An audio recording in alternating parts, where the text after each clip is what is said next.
Bonjour, bienvenue à vous tous pour une nouvelle chronique biblique.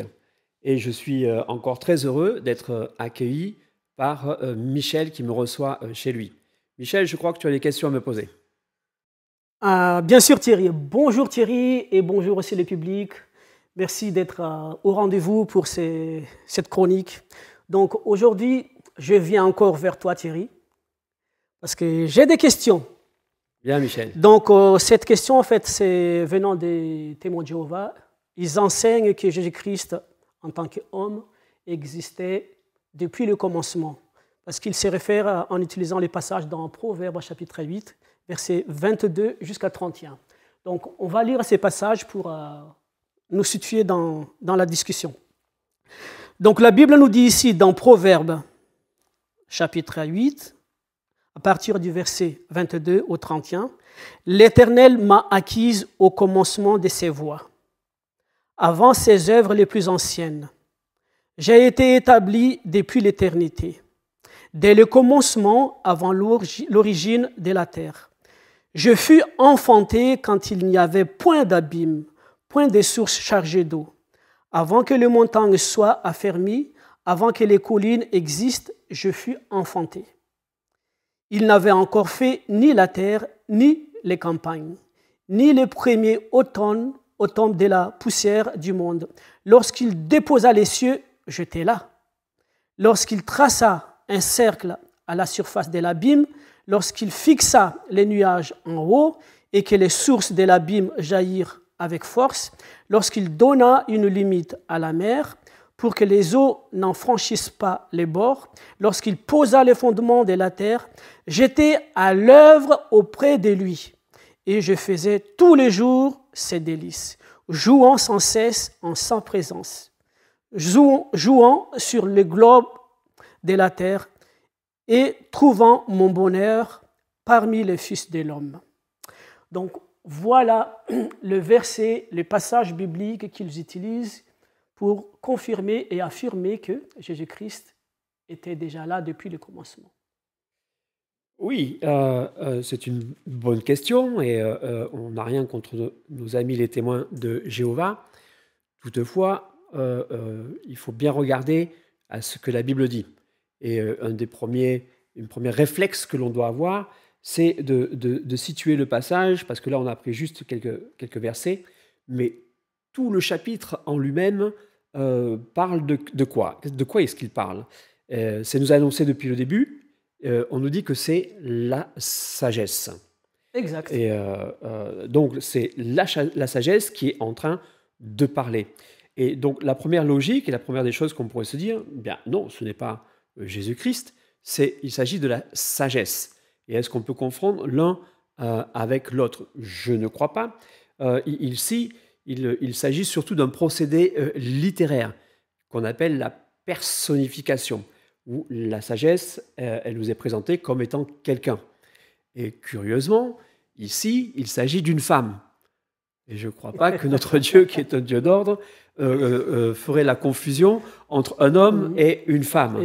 Tu as bien remarqué, Thierry. Voilà. Donc, je pense que la première des choses que l'on peut dire et qu'on peut objecter, c'est que si on admet, on va raisonner dans le sens où on admet la pensée des témoins de Jéhovah, on pourrait se dire, mais si vous dites donc que c'est quelqu'un, ce serait une femme alors. Mais Jésus-Christ n'est pas une femme. Donc il y a confusion de personnages. Ou alors est-ce que vous êtes en train de nous dire qu'avec le Père et avec le Fils, il existerait aussi une fille? Ce serait une question logique qu'on pourrait se poser. Et la Bible ne nous en parle absolument pas. Et ce n'est pas comme ça qu'il faut voir les choses. Et si on prend, et j'en ai déjà parlé, la Bible, elle fait un tout. Elle est en harmonie avec elle-même. Et si on prend cette harmonie, on peut prendre dans Proverbes au chapitre 1, on ne va pas tout lire, mais du verset 20 au verset 33, nous avons exactement le même procédé qui est décrit, et on voit bien que c'est la sagesse dont il est parlé, encore une fois, et qu'elle est personnifiée. Elle est personnifiée sous les traits d'une femme.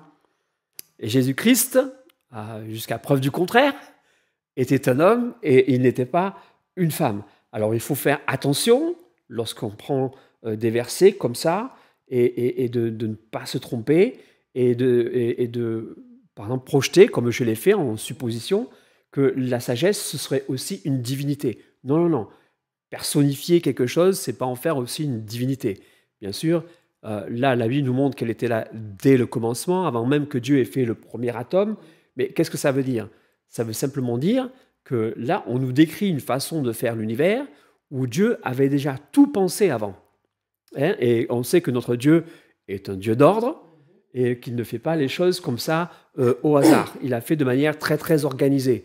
Mais là, il faudrait peut-être que je rentre dans des détails scientifiques sur la création du monde, et ce n'est pas le but de cette émission. Donc, du coup, alors, Thierry, Oui. que représente donc la sagesse? OK. Donc, il est bien de pouvoir aller un petit peu plus en profondeur et de démonter un petit peu le processus. Hein. Donc, on a premièrement répondu à cette question. Non, il ne s'agit pas de Jésus-Christ, mais il s'agit de la sagesse et elle a été personnifiée. Donc, vu dans cette optique-là, ce que nous enseigne ici ce passage, ça veut dire que Dieu montre comment il fait les choses dans l'ordre et dans la justice. Voilà ce que ça représente la sagesse. Et Dieu a voulu faire de sa création quelque chose de parfaitement ordonné. Dans Proverbe 1, elle invite d'ailleurs la sagesse, elle invite chacun de nous à prêter attention à ses propres enseignements, à ce qu'elle enseigne. Pourquoi? Pour trouver la vie. Donc déjà, avant même que le monde ait été créé, la sagesse nous donne de bons conseils. Hein, et les proverbes, on pense que ça a été écrit par Salomon, et on sait qu'il n'y avait pas plus sage que Salomon. Je veux attirer votre attention aussi sur le psaume 111 et au verset 10. Voilà ce que dit le psaume. Psaume 111, verset 10. La crainte de l'Éternel est le commencement de la sagesse. Tous ceux qui l'observent ont une raison saine. Sa gloire subsiste à jamais. Donc on a deux choses ici. La sagesse qui nous est montrée, qui a un commencement, ce serait la crainte de l'Éternel. Donc si on parle de personnification, je vais aller dans un raisonnement qui est à l'absurde, bien sûr, hein, mais c'est comme ça qu'on voit si un raisonnement tient, c'est que si on le pousse à l'absurde. Dans le passage, je vous ai dit qu'avant toute chose, il avait créé la sagesse. Mais ici, on voit que le commencement de la sagesse, c'est la crainte de l'Éternel. Mais pour craindre l'Éternel, il faut que ce soit quelque chose qui existe en dehors de lui. Et ça nous est surtout adressé à nous. Donc il aurait fallu que des êtres existent. C'est-à-dire Dieu a commencé, il a fait l'univers, il a peut-être déjà créé les anges, et puis nous, et le commandement qui nous est donné pour acquérir la sagesse, avoir de la sagesse, la première des choses, ce serait de craindre l'Éternel. Donc on voit dans ce système-là que ça ne fonctionne pas quelque part.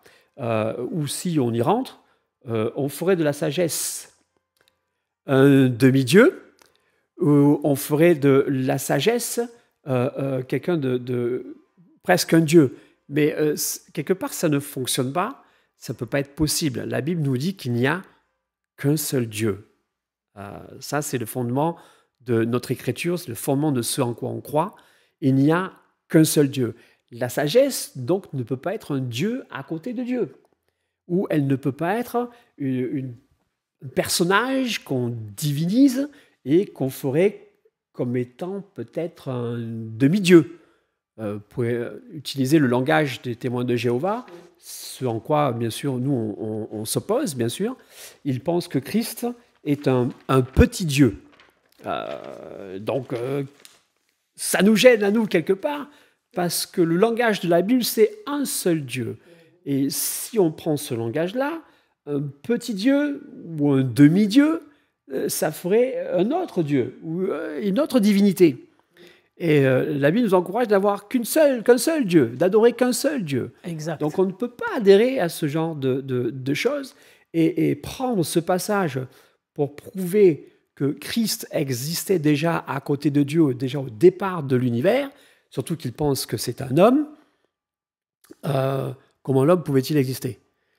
Surtout que quand on pense et qu'on parle de la création de l'homme, et j'en ai déjà parlé, c'est au 6e jour de la création. Bien sûr, il ne faut pas prendre jour au sens littéral de 24 heures. Mais Dieu dit « faisons l'homme à notre image ». Et on a vu que cette image, c'était l'image de Dieu. Et que Christ est l'image de Dieu. Donc comment concilier le fait qu'il ait été fait au 6e jour et que la sagesse qu'on nous montre ici, elle, a été faite avant toute chose. Donc il y a une certaine logique qui ne va pas ici, qui ne correspond pas à ce que la Bible nous enseigne. Ça, on voit bien que si on pousse le raisonnement jusqu'à l'absurde, ça ne fonctionne pas. Maintenant, si je prends exactement le même raisonnement, j'avais dit qu'il y avait deux choses. La deuxième chose, c'est que si on continue et qu'on prend cette fois-ci le chapitre 9 des Proverbes, on nous parle encore de la sagesse, hein, qui a fait sa maison, elle a fait les 7 piliers, etc. Et elle est mise en opposition avec une autre femme. Ah, il y a un combat de femmes qui se fait là, quelque part. Prenons chapitre 9 des Proverbes et cette fois-ci, on va tourner au verset 10, qui nous dit que le commencement de la sagesse, c'est la crainte de l'Éternel. Et la science des saints, c'est l'intelligence. C'est dans ce passage-là qu'ensuite, quelque part, il est mis en opposition au verset 13, la folie. En opposition, bien sûr, à ce qui était la sagesse, l'intelligence et le bon raisonnement, ou le raisonnement sain qu'on a vu dans les psaumes. Et ici, la folie est une femme bruyante, stupide et ne sachant rien. Elle est en opposition avec la sagesse. Faut-il croire que la folie est une sorte de demi-dieu, de divinité qui existait aussi au départ, en opposition à ce qui pourrait être la sagesse? Je ne pense pas. On voit bien donc ici qu'on parle bien de procédés littéraires où on prend des choses comme des notions comme la sagesse ou la folie et elle est personnifiée pour nous apporter à nous un enseignement, pour montrer le type de comportement qu'elle peut avoir. Non, la sagesse n'est pas forcément une femme et la folie non plus. Mais dans notre vocabulaire, c'est féminin et je pense que c'est pour ça que c'est représenté de cette manière-là. Donc, quelque part, on pourrait demander aussi aux témoins de Jéhovah qui est cette femme selon eux. Puisque Jésus-Christ serait la sagesse en opposition qui serait la folie. Bien sûr, je pense qu'ils pourraient répondre que c'est Satan ou quelque chose comme ça. Non, sérieusement. Parlons un peu plus sérieusement. Proverbe au chapitre 8 et verset 22 cette fois-ci. Reprenons ce qui est dit, hein, puisque c'est ce qu'ils prennent, eux. Et on veut aller sur leur terrain et simplement regarder ce que le texte nous dit, pour aller un peu plus en profondeur. Donc, au verset 22 du Proverbe chapitre 8, nous dit « L'Éternel m'a créé », je souligne exprès le verbe, « la première de ses œuvres avant ses œuvres les plus anciennes ». Et je veux attirer donc l'attention sur le verbe « créer », puisqu'ils le mettent, eux, en parallèle avec Jésus-Christ. Or, qu'est-ce qui nous est dit du Fils? Comment est-ce que la Bible nous parle du Fils? Est-ce que le Fils a été créé? Non. Hein, si on regarde ce que nous dit Hébreux au chapitre 5 et au verset 5, on a déjà vu Hébreux, donc on y revient. Je vous encourage à lire ce livre parce qu'il est formidable. Mais voilà ce que nous dit Hébreux au chapitre 5 et verset 5. « Et Christ ne s'est pas non plus attribué la gloire de devenir souverain sacrificateur, mais il la tient de celui qui lui a dit « Tu es mon fils, je t'ai engendré aujourd'hui. » Là, la grande différence, elle est ici. Christ n'a pas été créé, il a été engendré. Et je pense qu'il y a une grande différence entre créer et engendrer. Et en plus, il dit aujourd'hui, donc quelque part dans le temps. Si c'est quelque part dans le temps, ça ne peut pas remonter à l'origine de toute chose, hein, puisqu'il dans le même passage, je l'avais déjà expliqué, il faut revenir sur la chronique d'avant, où il disait « Auquel des anges a-t-il jamais dit « Tu es mon fils, je t'ai engendré aujourd'hui » Donc on voit que c'est bien plus tard dans le temps, et donc une œuvre qui n'est pas au commencement d'avant toutes les autres œuvres qu'il a faites. Christ n'a pas été créé, il a été engendré. Donc c'est ce qui nous permet de voir que si on prend leur pensée, ils seraient bithéistes. Alors il faudrait dire qu'ils croient en deux dieux, ou en un grand Dieu et un tout petit Dieu, ce que la Bible ne nous encourage pas à faire. Hein, et écoute Israël, l'Éternel, notre Dieu, est le seul éternel. Amen. Et le commandement qui nous est donné, il dit tu auras un seul Dieu devant ma face et point d'autre à côté de toi. Hein. On n'a pas deux dieux. Et avoir une espèce de petit Dieu à côté, ce serait enfreindre le premier des commandements qui nous dit qu'il n'y a qu'un seul Dieu et de n'adorer que Dieu lui seul. Or, on le voit bien dans la Bible, il y a des passages qui nous montrent que Jésus recevait l'adoration. Donc, la pensée des témoins de Jéhovah, elle est erronée, bien sûr, et c'est à nous de leur faire prendre conscience de cette chose-là et de dire que, ne serait-ce que si on donnait simplement le texte à lire à quelqu'un, même s'il ne connaît pas la Bible, et qu'on lui dit « de qui parle-t-on » il dirait tout de suite « c'est la sagesse ». Et ici, c'est un procédé littéraire qui la personnifie. Donc, on peut se poser la question, effectivement, pour continuer un petit peu plus loin, puisque ce contexte nous parle de la création du monde, et que nous dit la Bible par rapport à la création du monde? Combien était-il à la création du monde? Est-ce qu'il y avait plusieurs personnes? La réponse, nous la trouvons dans Ésaïe, au chapitre 44 et verset 24. Si vous voulez bien tourner avec nous, Ésaïe, au chapitre 44 et verset 24. Bien sûr, pour moi, c'est plus facile, j'ai déjà le verset écrit. Mais ça vous permet de regarder et de chercher. Ce passage nous dit « Ainsi parle l'Éternel, ton Rédempteur ». Je veux juste faire une petite allusion, une remarque. Ici, l'Éternel, c'est dans l'Ancien Testament, et il n'y a aucun doute que c'est Dieu le Père. Ce n'est pas Dieu le Fils ou un esprit ou autre chose. Donc l'Éternel parle et dit « Ton Rédempteur, celui qui t'a formé dès ta naissance, moi, l'Éternel, j'ai fait toutes choses, seul. » C'est écrit, hein, noir sur blanc. Hein. Je n'invente pas, hein. Vous pouvez regarder votre Bible et il y a marqué « Seul, j'ai déployé les cieux, seul, j'ai étendu la terre. » Alors, était-il deux? Ou était-il tout seul? Que devons-nous croire? Nous croyons qu'il était tout seul. Et que, en fait, l'Éternel, notre Dieu, a fait l'univers tout seul. Et il l'a fait avec sagesse.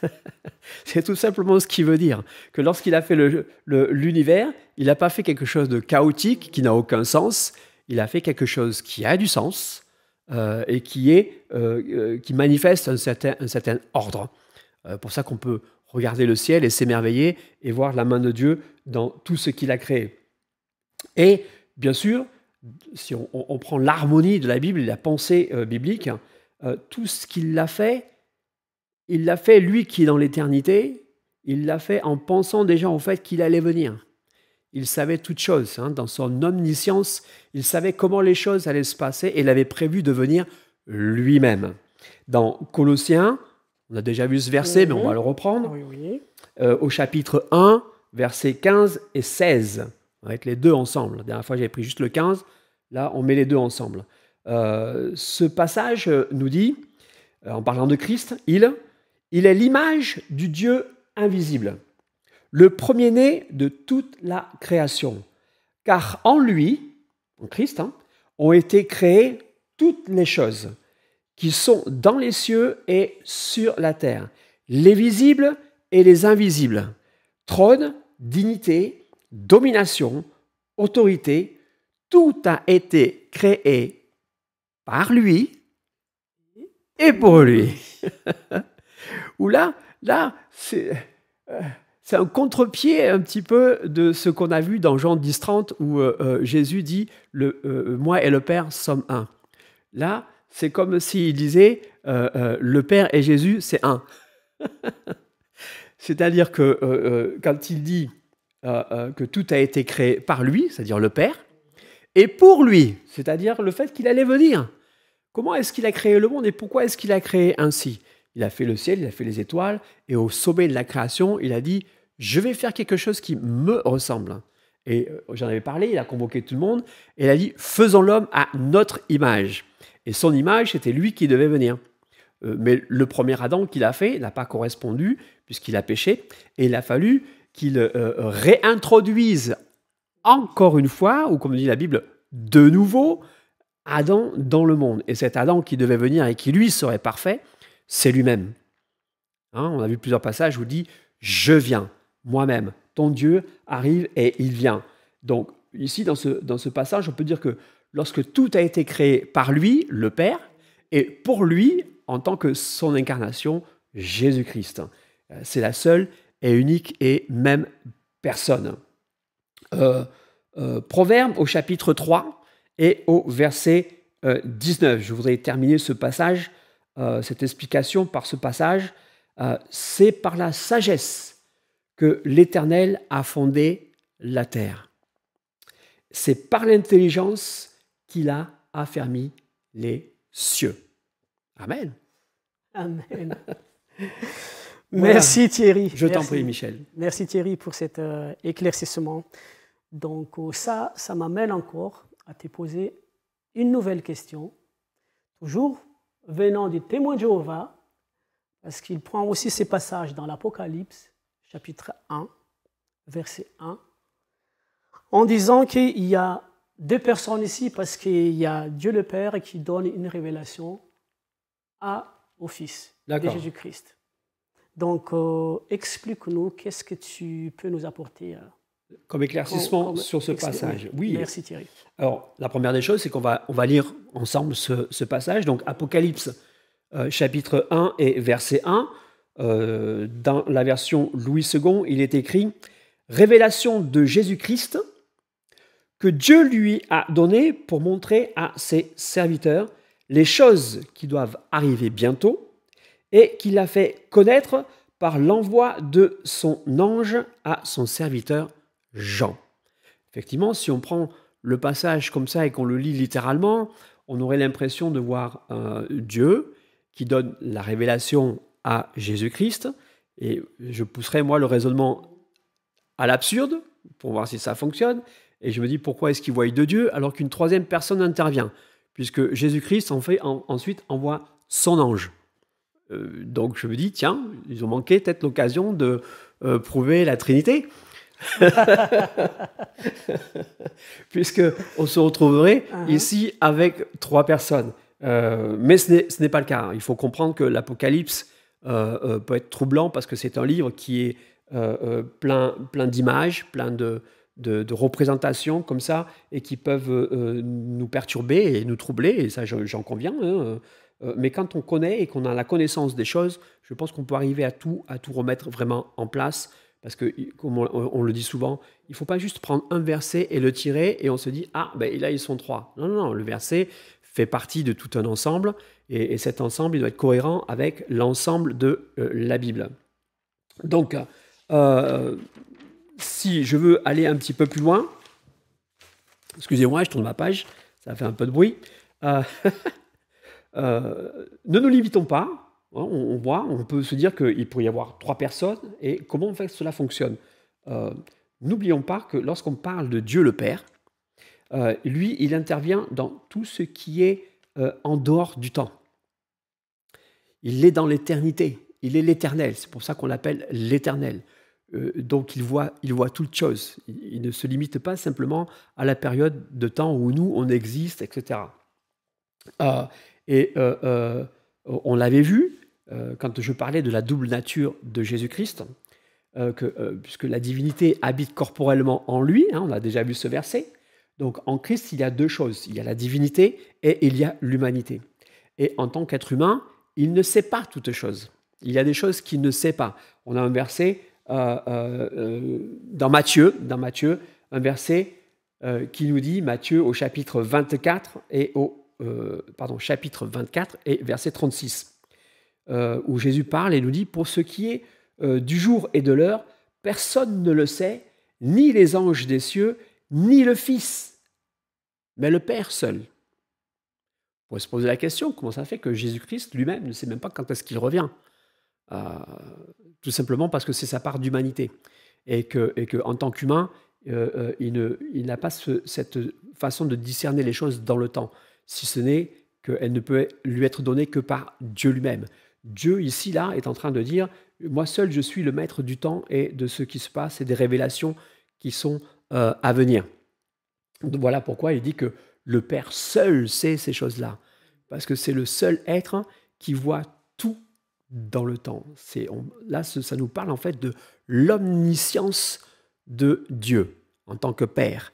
Mais en tant qu'incarnation, vu que Dieu s'est limité à la chair humaine, en tant qu'incarnation, donc en tant qu'être humain, moi je suis incapable de deviner mon futur. Je suis incapable de discerner même ce que je vais faire demain. Demain, je peux penser que je vais faire quelque chose, mais comment on dit si Dieu veut.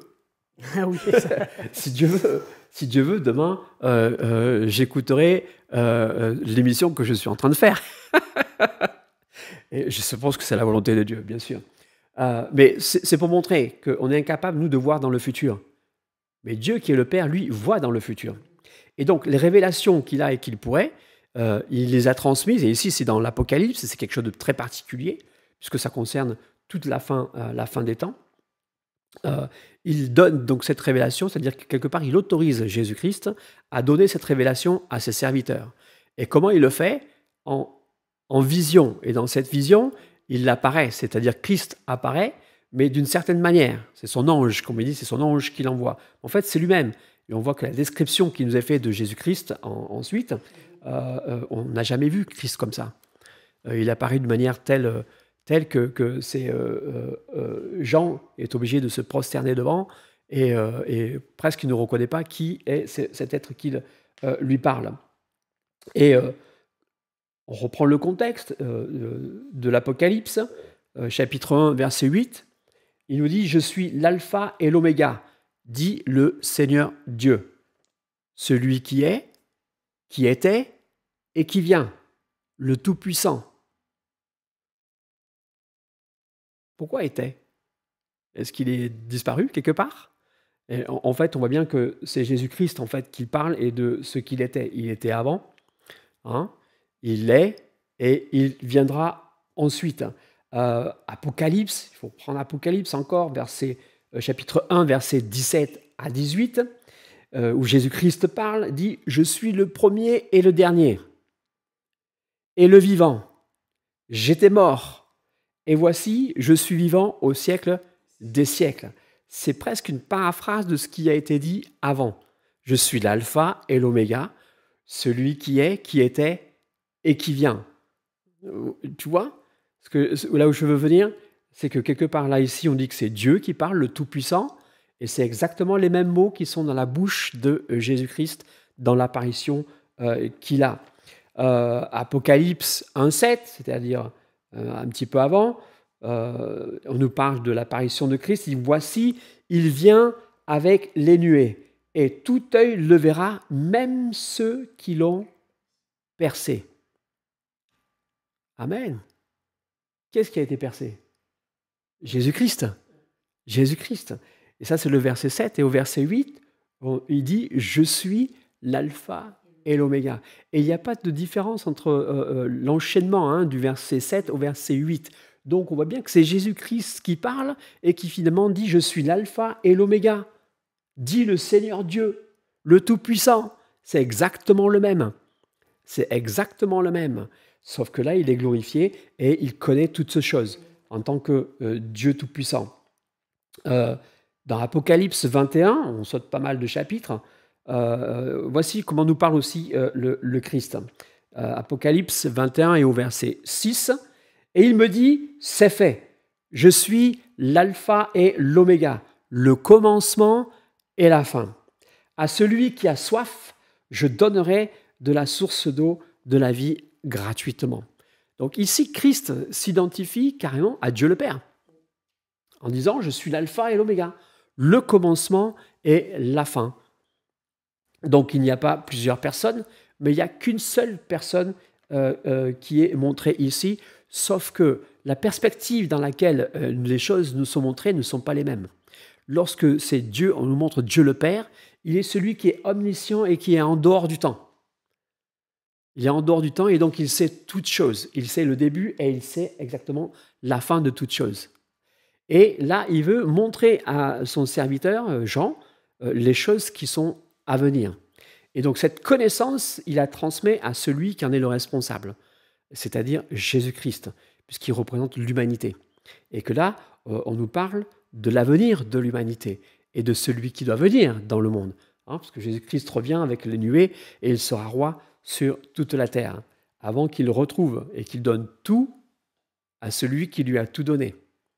Amen. Là aussi, on pourrait se dire, il y a deux personnes. Non. C'est que ce sont deux rôles différents. Et que Christ, on l'a vu, c'est l'image de Dieu. C'est Dieu qui est venu lui-même.